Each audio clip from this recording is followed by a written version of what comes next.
வயசு சின்னதா இருக்கும்போது நமக்கு தெரியாது வாழ்க்கை எங்க நம்மளை கொண்டு போகுதுன்னு.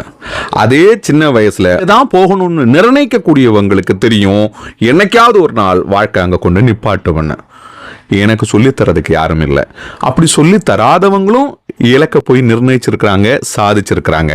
இப்போ எங்க பிரச்சனை? எனக்குள்ளதான் பிரச்சனை. அதே மாதிரி நிறைய பிரச்சனை இருக்கக்கூடிய மாணவர்கள் இருக்கும் பட்சத்துல உங்க லைஃபை நீங்க தான் நிர்ணயிக்கணும். உங்களுடைய எதிர்காலத்தை நீங்க தான் வடிவமைக்கணும். இப்போ வயசு ஒரு பிரச்சனை கிடையாது. நீங்க எந்த வயசா இருந்தாலும் சரி, இந்த நொடி இந்த நேரம் இப்போ முடிவெடுங்களேன். ஏதாவது ஒரு இலக்கு, அது எத்தனை வயசா இருந்தாலும் பரவாயில்ல, 65லேருந்து 70லேருந்து 80 இருந்தாலும் கூட பரவாயில்ல, இலக்கை வச்சுக்கிடுங்க. அது 6 இருந்தாலும் 60 இருந்தாலும் என்கின்றதல்ல, அதாவது வயசு 6ஓ 60ஓ என்கின்றதல்ல. நீங்க இலக்கை நிர்ணயிச்சுக்கிடுங்க.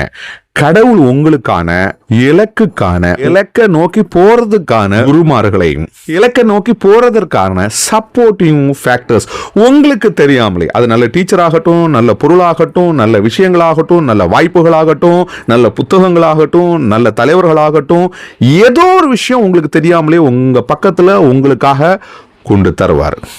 இதுதான் உண்மை. இது மட்டும்தான் உண்மை. பிரம்மாண்டமா அழகாக சிறப்பாக சந்தோஷமா வாழணும் இல்ல.